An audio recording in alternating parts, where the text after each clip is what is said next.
Tengo otra curiosidad. Doblaste un personaje en una película de animación de Lego. Ujú. ¿Cómo fue eso? Fue muy, muy bien. Aparte que es algo que tengo muchas ganas de seguir haciendo. Yo estudié Vale. doblaje, hice un curso de doblaje. Primero estudié locución, doblaje y luego interpretación. Qué bueno. Y la verdad es que me lo pasé genial. Y me encantaría poder seguir doblando. Es algo que me fascina. Y me lo pasé muy bien. Aparte que estaba con Jordi Sánchez, con Carlos Santos y con Patrick Bueno. Criado. Entonces todos son amigos. Entonces fue muy, muy bien. Y ojalá pudiera hacer más. Te puedo preguntar, ¿tu personaje era negro, el que doblabas? Sé que es un mundo de Lego, pero ahora te pregunto, te explico por qué no hago lo esta pregunta. sé, pero puede ser, creo que sí, no estoy seguro, no Vale. estoy seguro, pero puede ser. Es curioso esto también. Esto lo he preguntado una vez a Javier Gutiérrez. Javier Ujú. Gutiérrez hizo, grandísimo actor, dobló, era el actor de doblaje de una película sobre yetis, Ujú. y entonces le dieron para hacer de actor de doblaje al mismo personaje que doblaba a Danny DeVito. Ok. ¿Vale? ¿Por qué? Porque los dos son Hostia. bajitos. Y es como, tío, ¿Tú crees que fue por no eso, entiendo esto. Pero claro que fue por eso. Y digo, tío, es una película de animación. Sí, La total. gracia de las películas de animación, que mira, justo en esa película estaba el Chollín Sí. también doblando a otro personaje que también creo que en la versión original Mm. doblaba un rapero negro. Ok. Entonces, hay también esta cosa, esta obtusidad, esta cosa de incluso donde es ficción, donde es fantasía, donde no hace falta que la representación vaya muy pegada, buscan esa representación. No, mi pregunta es, ¿crees que tiene lógica? Y es decir, ¿crees que hay papeles para ciertos perfiles que deben ser cubiertos por esos perfiles? ¿O crees que el futuro al que debemos aspirar es a que todos podamos hacer de todo? Yo creo que tiene lógica y a la vez creo que todos podíamos hacer de todo, pero hay cosas concretas en las que no estoy. Yo creo que estoy de acuerdo. Es decir, te voy a poner un ejemplo muy tonto. Cuando yo no hablaba inglés, yo miraba las películas dobladas y veía siempre que los negros doblados siempre hablaban raro. Aquí. No sé por qué. ¿Sabes? Y hablaban como, hey, ¿qué pasa, tío? No me jodas, hermano. Y yo decía, ¿por qué hablan así, tío? ¿Sabes? La Y puta, hermano. La puta, hermano, tal. Y yo de repente, cuando empecé a hablar inglés, me di cuenta que es verdad que los negros hablan un poco distinto, pero no tiene nada que ver con lo que estamos haciendo aquí. Entonces, es verdad. O cuando de repente ves Amistad de Spielberg y ves que todos los negros inmigrantes son blancos haciendo acentos raros africanos, que tú dices, ¿quién habla así? ¿Sabes lo que te digo? Es decir, entonces eso sí que creo que necesita representación. Vale. Y cuando es algo, por mucho que sea animado, vaya a representar algo negro, no es por nada, pero es algo cultural, ¿sabes? Es algo que tú culturalmente sabes. Es decir, si de repente tú tienes que...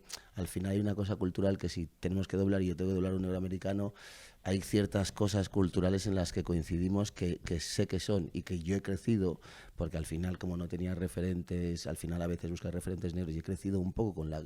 No hay, creo que negro español que no haya crecido con la referencia cultural afroamericana Claro. o anglosajona, que hace, o inglesa, mejor dicho, que hace que tú tengas como un conocimiento mayor. Y creo que sí que en ese punto, por una cuestión cultural, como tienes más idea de lo que está representando en ese momento y vas a ser como más fiel a lo que representa, creo que sí. A partir de ahí, que haya otros espacios, otros personajes en los que todo el mundo puede hacer de todo, sí. Lo que pasa es que ese todo el mundo normalmente suele tener el mismo color, por eso al final... Está bien. Al final Está es como bien, que está bien que claro. hablamos un poco del abanico, ¿no? Vale, entonces, ahora completamente de acuerdo con lo que acabas de decir. Mi siguiente pregunta es, ¿entonces el ideal también puede ser la representación cada vez más concreta? Es decir, el ideal de lo que hablábamos antes de África, por ejemplo, es que en un futuro consigamos que para hacer de un africano busquemos a un actor que tenga una vinculación con esa realidad y no nos valga cualquier persona que pueda parecer africana. No, yo creo que sí. Yo creo que primero depende de la historia que vayas a contar. Si vas a contar una historia que tiene unos componentes en los que necesitas realmente una persona que haya vivido eso, es decir, creo que es necesario. Es decir, no, salió Denzel Washington diciendo muy, muy, muy bien una cosa que viene un poco a diente a esto, que es cultural. Es decir, él dijo, Steven Spielberg podía haber dirigido uno de los nuestros, pero Martin Scorsese conoce la cultura. Claro. Y Steven Spielberg dirige La lista de Schindler porque conoce la cultura. Claro. Es decir, entonces es una cuestión cultural, es una cuestión de tú saber el entorno. Nosotros somos muy inconscientes a la hora de hablar de África o a la hora de hablar de Sudamérica o a la hora de hablar del mundo árabe o el mundo asiático, incluso más bien el chino. Somos como muy inconscientes y como que nos da igual y es como, bah.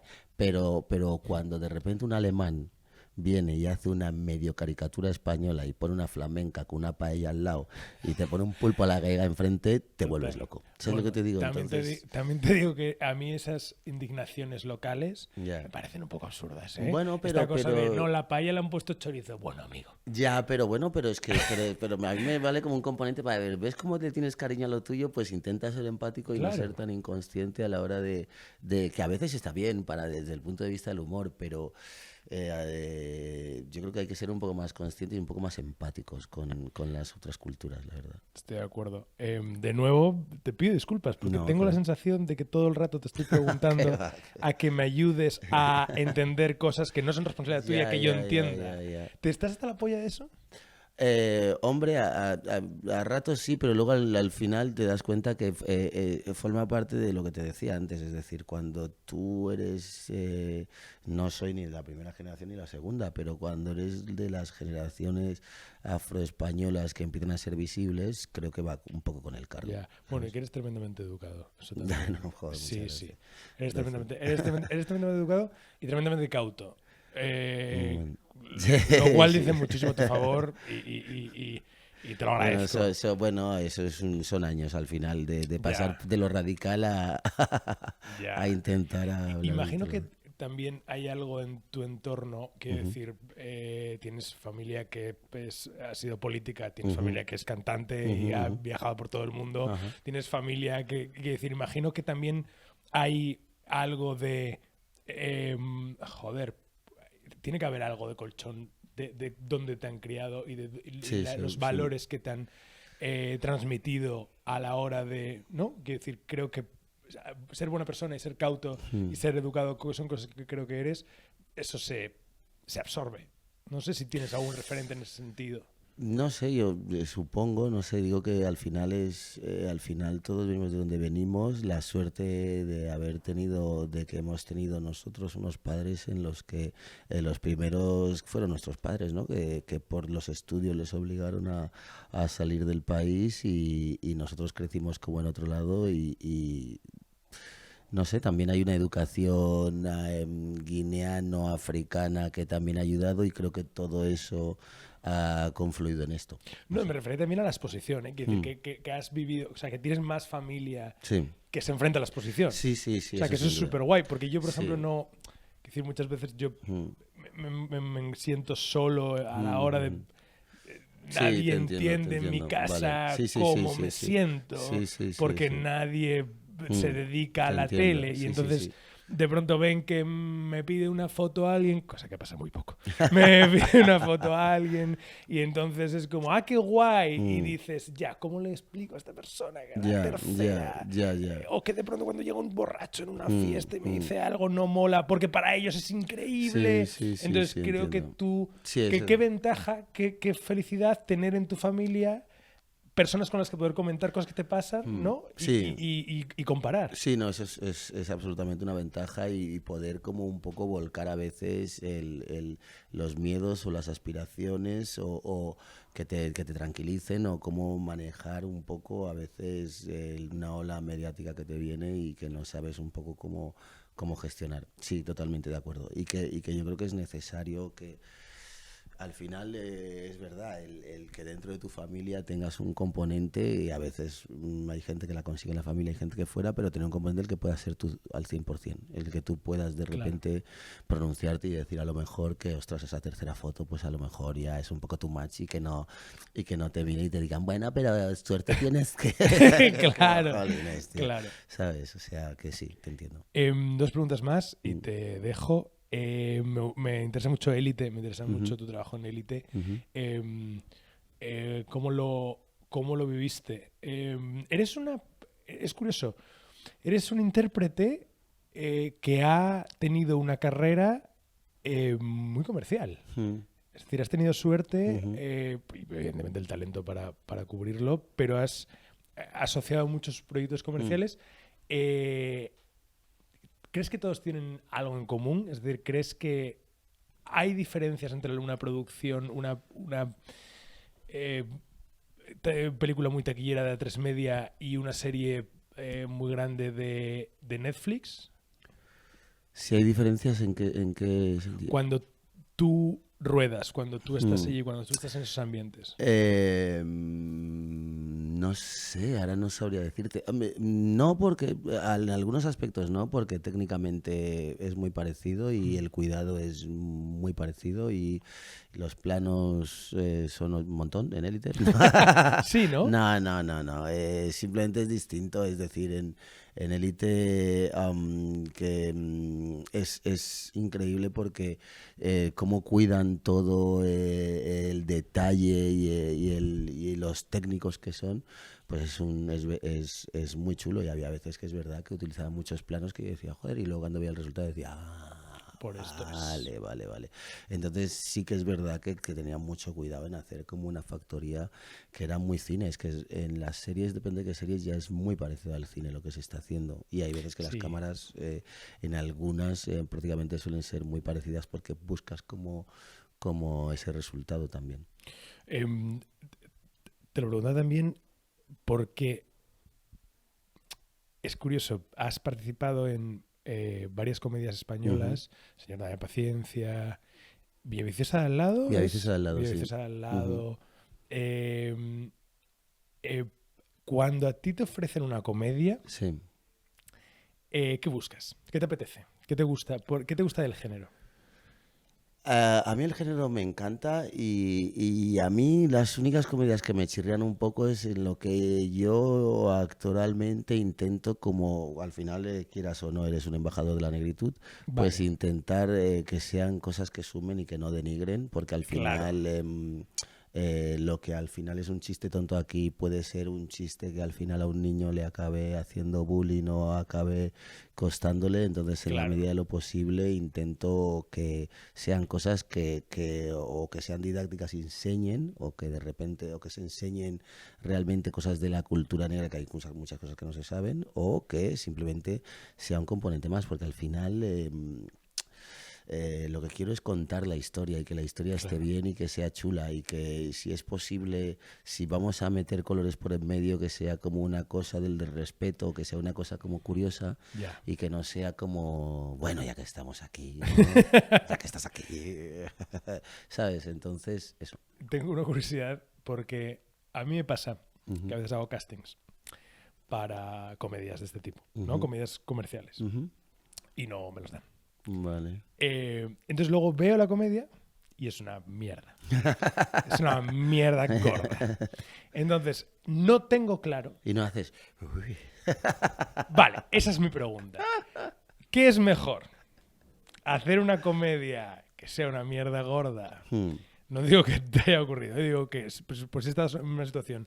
¿Alguna vez has dicho, vaya bala esquivada, qué bien? ¿O siempre piensas, no, el trabajo es trabajo y ojalá me lo hubiesen dado? No, a veces pienso, vaya bala esquivada, qué bien. O sea, por favor, a veces digo, bueno, veo que se inmoló otro. Vale. No, pero sí, es que es muy complicado, porque al final hay veces que vivimos en un mundo en el que no podemos elegir, o sea, no estamos en un estatus de elegir, y a veces simplemente tienes que entrar al trapo, a veces a cosas que dices, intentas desde dentro defenderlo, darle la dignidad posible que puedas, pero no tienes mucha capacidad de elección, es una putada. Total. Pero bueno, en medida de lo posible siempre cruzas los dedos, y yo creo que si puedes permitirte el hecho de dar un par de nos para que llegue el sí correcto, porque un sí correcto te hace mucho más avanzar, mucho más que un par de nos. Es que yo creo que estoy un poco en contra de esto que te dicen, que es lo primero que te dicen, que hay que cogerlo todo, hay que hacerlo todo que sí. Y al principio dices, ostras, es verdad, pero a veces ese cogerlo todo te condena también a lugares en los que luego no puedes salir. Total. O cuesta salir. Sí, has dicho una cosa ahora que yo creo que también es clave, lo de las oportunidades, o sea, es lo de elegir, ¿no? Eso es el público muchas veces no lo sabe, pero cree que todas las decisiones de un actor, todos los trabajos de un actor han sido decisiones suyas. Claro. Y muchas veces han sido oportunidades y carambolas y cosas que te has agarrado sin saber muy bien qué eran y luego han salido bien. Exacto. Y eso lo decía Chris Rock cuando hacía el monólogo en los Oscars, decía, si es que al final lo único que quiere un actor negro es las mismas oportunidades que Leonardo DiCaprio. Totalmente. O sea, Leonardo DiCaprio le dan un guión increíble todos los años. Jamie Foxx es el mejor actor del mundo. Tuvieron que desconectar a Ray Charles porque no podía haber dos Ray Charles a la vez. Y a este tío no le llegan igual. Entonces, al final es eso. Es un poco la lección. Es como darnos elecciones. Y es verdad que España en ese sentido, por supuesto, hay un racismo imperante, pero en general yo creo que es que es un país pequeño en cuanto a oportunidades, no sé si estás de acuerdo. Sí, pero luego es como de doble sentido. Es pequeño, pero también es un país en el que tienes la oportunidad de hacer de todo, con todas las dificultades que supone. Es decir, si obviamente en la montaña estamos escalando todos, si eres negro estás a menos 8.000 metros. Pero puedes escalar la montaña, ¿sabes lo que te digo? Es decir, al final no todos salimos de la misma salida, pero todos podemos llegar a la meta, ¿no? Entonces, eso es algo que es real, que es decir, al final tú decías, porque es que es un mundo muy, muy, muy raro. Es decir, porque hay un punto en el que tú dices, ¿hay un racismo imperante? Sí, hay un machismo imperante, sí, hay homofobia imperante, sí, en algunos aspectos, pero a la vez no es el motivo principal, porque o sea, si al final eres bueno, da igual, no vas a tener la misma oportunidad, pero si consigues llegar, te la van a dar todo. Claro. ¿Sabes lo que te digo? Lo que pasa es que no vas a tener el mismo acceso ni vas a tener las mismas posibilidades de llegar que otra persona. Claro. Porque al final te das cuenta que es una cuestión de números, o sea, pero obviamente esos números hacen que no tengas el mismo punto de salida que otros no vas a tener.